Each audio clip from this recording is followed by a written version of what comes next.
మా latest videos కోసం మా ఈ తెలుగు న్యూస్ ఛానల్ సబ్స్క్రైబ్ చేసి గంట సింబల్ యాక్టివేట్ చేసుకోండి. రేపు విజయ ఏకాదశి, విజయాలను ఇచ్చే ఏకాదశి. ఈ ఏకాదశి రోజు విష్ణువును ఆరాధించిన వారికి అన్నిటిల్లో విజయాలు కలుగుతాయి. అయితే ఈ విజయ ఏకాదశి రోజు ఆడవారు పొరపాటున ఈ కూర వండినా లేదా ఇంటిలో వారు ఈ కూర తిన్నా 7 జన్మల దరిద్రం పడుతుంది. కాదని ఎవరైనా ఈ రోజున ఈ కూరను తింటే చేతిలో పైసా కూడా మిగలదు, నరకానికి పోతారు. కనుక ఎవ్వరూ కూడా ఈరోజు ఈ కూరను వండవద్దు, తినవద్దు.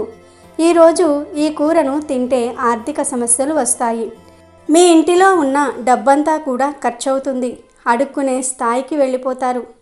ఏకాదశి రోజు ఈ కూర వండినా తిన్నా జన్మల దరిద్రాన్ని మూటకట్టుకున్న వారు అవుతారు. అంతేకాదు ఈరోజు ఈ కూర తినటం వల్ల మీ బుద్ధి, జ్ఞానము అన్నీ నశించుకుపోతాయి. మీరు జీవితంలో ఏది సాధించాలి అనుకున్నా అది సాధించలేకపోతారు. వ్యాపారం చేసేవారు నష్టాలను ఎదుర్కొంటూ ఉంటారు. ఉద్యోగస్తులు నిందారోపణలు ఎదుర్కొంటారు. మీరు ఆర్థిక పరంగా ఎదగలేరు. పిల్లలు ఈ కూర తినటం వల్ల చదువులో ఉత్తీర్ణులు అవ్వలేరు. ఈ ఏకాదశి రోజు ఈ కూర ఎవ్వరూ తిన్నా పరమ దరిద్రం పడుతుంది, మహాపాపం తగులుతుంది, సమస్యలలో కూరుకుపోతారు. ఈ ఏకాదశి రోజు ఈ కూరను తింటే భవిష్యత్తులో అనేక రకాల కష్టాలను ఎదుర్కొంటారు. లక్ష్మీదేవి ఆగ్రహానికి గురి అవుతారు. కోరి కష్టాలు తెచ్చుకున్నట్లు అవుతుంది. ఈరోజు తెలియక ఈ కూర తింటే నరకానికి పోతారని శాస్త్రాల్లో ఉంది. మరి ఈ ఏకాదశి రోజు ఏ కూర తినకూడదో ఈ వీడియోలో తెలుసుకుందాం. అలాగే ఈ ఏకాదశి రోజు ఆచరించవలసిన విధి విధానాల గురించి కూడా ఈ వీడియోలో వివరంగా తెలుసుకుందాము. అంతకన్నా ముందు మా వీడియో నచ్చితే లైక్ చేసి షేర్ చేయండి. అలాగే మా ఛానల్ని కూడా సబ్స్క్రైబ్ చేసుకుని మాకు సపోర్ట్ చేయండి. ఈ నెలలోనూ 2 సార్లు ఏకాదశులు వస్తాయి. వీటిల్లో దేని ప్రత్యేకత దానిదే. ప్రతి నెలకు 2 పక్షాలు ఉంటాయి. 1 శుక్లపక్షము, 2 కృష్ణపక్షము. పక్షానికొక ఏకాదశి చొప్పున ఏడాదిలో 24 ఏకాదశులు ఉంటాయి. ప్రతి నెల పౌర్ణమికి, అమావాస్యకు ముందు ఈ ఏకాదశులు వస్తూ ఉంటాయి. ఆ క్రమంలో మాఘమాసంలో వచ్చే బహుళ ఏకాదశిని విజయ ఏకాదశి అంటారు.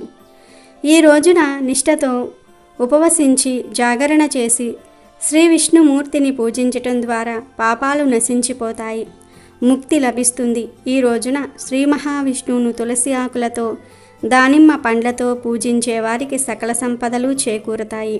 అయితే ఈరోజు స్నానం ఇప్పుడు మనం చెప్పుకోబోయే విధంగా చేస్తే 7 జన్మల పాపాలు, 7 జన్మల దరిద్రం పోతుంది. అంతేకాదు మీ శరీరంలో ఉండే వ్యాధులు నయమవుతాయి. మీ శరీరానికి నూతన శక్తి అనేది వస్తుంది, చక్కని ఆరోగ్యం కలుగుతుంది, మానసిక రుగ్మతలు తొలగి అష్టైశ్వర్యాలు, భోగభాగ్యాలు కలుగుతాయి. మరి ఎంతో శక్తివంతమైన విజయ ఏకాదశి రోజు ఏ విధంగా స్నానం చేయాలో ఈ వీడియోలో తెలుసుకుందాం. విజయ ఏకాదశి రోజు ప్రాతకాలమే నిద్రలేవాలి. సూర్యోదయం కాకముందే స్నానం చేయాలి. అలా స్నానం చేసే నీటిలో 5 తులసి ఆకులు, 5 వేపాకులు వేసుకుని ఆ నీటిని గంగాజలంగా భావించి గంగా గంగా గంగా అని 3 సార్లు తలుచుకుని ఆ నీటితో స్నానం చేయాలి. ఇలా 3 సార్లు గంగామాతను తలుచుకోగానే ఆ నీరు గంగాజలంగా మారిపోతుంది. విజయ ఏకాదశి రోజు ఉదయం మరియు సాయంత్రం 2 పూటలా కూడా ఈ విధంగా స్నానం ఆచరించాలి. ఇలా స్నానం చేస్తే జన్మల పాపాలు పటాపంచలవుతాయి. వేప, తులసి ఆకుల్లోని ఔషధ గుణాలు మీ శరీరానికి ఎంతో మేలు చేస్తాయి. పవిత్రమైన విజయ ఏకాదశి రోజు ఈ విధంగా స్నానం చేస్తే సకల ఐశ్వర్యాలు సిద్ధిస్తాయి, జన్మల పాపాలు తొలగిపోతాయి, సకల ఐశ్వర్యాలు సిద్ధిస్తాయని పండితులు చెప్తూ ఉన్నారు.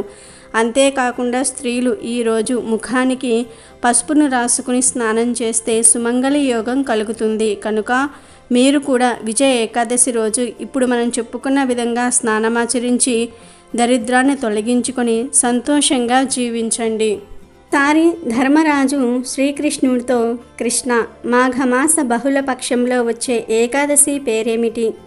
దానిని గురించి నాకు వివరించండి అని అడిగాడు. దానికి ప్రత్యుత్తరంగా శ్రీకృష్ణుడు ఇలా వివరించాడు. రాజా, మాఘమాసంలోని కృష్ణపక్షంలో వచ్చే ఏకాదశి పేరు విజయ ఏకాదశి.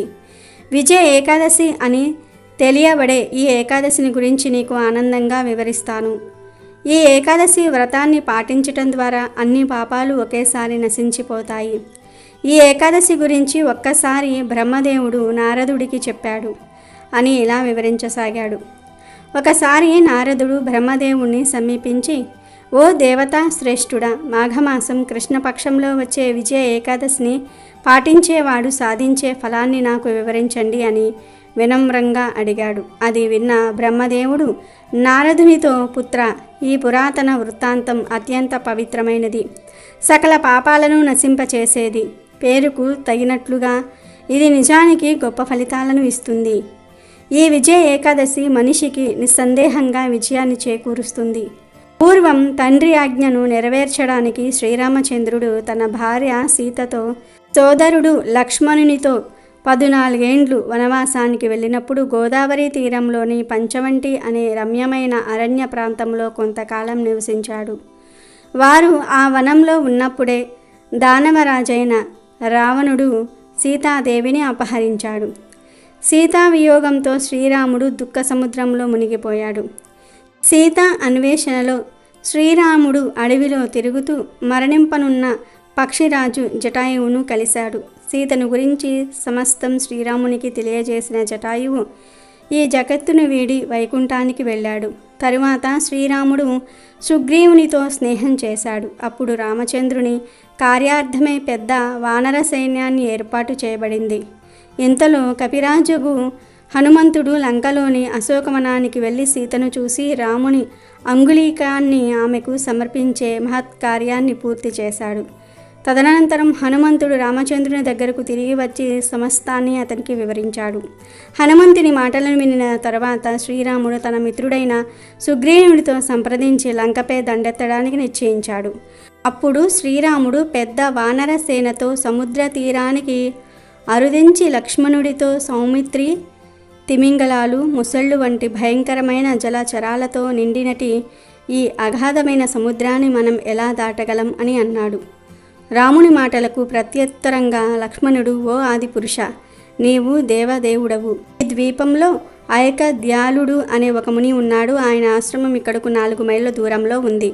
ఓ రఘునందన, ఆ మునికి బ్రహ్మ దర్శనం కలిగింది. ఈ సముద్రాన్ని దాటే ఉపాయాన్ని మనం ఆయన నుండే అడుగుదాం అని అన్నాడు. లక్ష్మణునిచే ఈ విధంగా సలహా పొందిన శ్రీరాముడు ఐకదాల్యుని ఆశ్రమానికి వెళ్ళి ఆ మునికి వందనం చేశాడు. వచ్చిన వ్యక్తి శ్రీరామచంద్రుడని, రావణ సంహారం వంటి ప్రత్యేక కార్యార్థమై ఇప్పుడు అవతరించాడని సర్వజ్ఞుడైన ఆ ముని వెంటనే తెలుసుకోగలిగాడు. వెంటనే ఆ ముని శ్రీరాముడు వచ్చిన కార్యం గురించి ప్రశ్నించాడు. అప్పుడు శ్రీరాముడు ఆ మునితో, ఓ బ్రాహ్మణోత్తమ, దానవులతో పోరాడి లంకను జయించడానికి నేను వానరసేనతో ఈ సాగర తీరానికి మీ కృప కోసం వచ్చాను. ఓ మునివర్య, దయతో ఈ దుస్తరమైన సాగరాన్ని నేను సులభంగా దాటగలిగే ఉపాయాన్ని చెప్పండి అని అడిగాడు. దానికి ప్రత్యుత్తరంగా ముని శ్రీరామునితో, శ్రీరామ, యుద్ధాన్ని జయించి నీవు ఈ జగత్తులో అసాధారణ యశస్సును సంపదను పొందగలిగే ఒక మహత్తర వ్రతాన్ని నీకు చెప్తాను. అని ఈ వ్రతాన్ని నీవు అనన్య చిత్తంతో పాటించాలి. రామచంద్ర, మాఘమాసంలో కృష్ణపక్షంలో వచ్చే ఏకాదశి విజయ ఏకాదశిగా ప్రసిద్ధి చెందింది. ఈ ఏకాదశి వ్రత పాలనచే నీవు నీ వానర సేనతో పాటు ఈ సముద్రాన్ని దాటగలవు. ఈ ఏకాదశి వ్రత విధానాన్ని సావధానంగా విను. ఏకాదశి ముందు రోజు బంగారు, వెండి, రాగి లేదా మట్టి కుండలలో నీరు నింపి దానిని మామిడాకులతో అలంకరించాలి. తరువాత దానిని సప్త ధాన్యాలతో అలంకరించిన వేదికపై ఉంచి దానిపై నారాయణుని స్వర్ణమూర్తిని నిలపాలి. ఏకాదశి రోజు నువ్వు తెల్లవారుజామునే స్నానం చేసి తులసి దళాలను, గంధాన్ని, పూలను, పూమాలలను, ధూపదీపాలను, నైవేద్యాన్ని సమర్పించి నారాయణ్ణి పూజించాలి. ఆ రాత్రి జాగరణ కూడా చేయాలి. మర్నాడు ఆ పాత్రను నదీ తీరం, కొలను లేదా సరస్సు ఒడ్డున ఉంచి సూర్యోదయం తర్వాత దానిని యథావిధిగా పూజించాలి. ఆ తర్వాత నారాయణమూర్తితో పాటు ఆ పాత్రను బ్రహ్మచర్య వ్రతాన్ని పాటిస్తున్న బ్రాహ్మణుడికి దానం చేయాలి. ఈ విధంగా చేస్తే నీవు నిశ్చయంగా నీ శత్రువులను ఓడిస్తావు అని అన్నాడు. ముని ఆదేశానుసారము శ్రీరామచంద్రుడు ఈ ఏకాదశి వ్రతాన్ని పాటించి సముద్రం మీద వారధిని కట్టాడు. తర్వాత రావణుడితో యుద్ధం చేసి విజయాన్ని సాధించాడు. ఈ ఏకాదశి వ్రతాన్ని యథావిధిగా పాటించే వ్యక్తి ఖచ్చితంగా ఇహపరాలలో విజయాన్ని సాధిస్తాడు అని నారదునితో బ్రహ్మదేవుడు చెప్పి, పుత్ర, కనుక ప్రతి మానవుడు ఈ విజయ ఏకాదశి వ్రతాన్ని తప్పకుండా పాటించాలి. ఈ విజయ ఏకాదశి మహిమ మనిషి యొక్క సమస్త పాపాలను నశింపచేస్తుంది అని చెప్పాడు అని కృష్ణుడు ధర్మరాజుతో చెప్పాడు. ఈ ఏకాదశి మహత్యాన్ని చదివేవాడు, వినేవాడు వాజపేయ యజ్ఞ ఫలాన్ని పొందుతాడు. విజయ ఏకాదశి చాలా విశేషమైనది.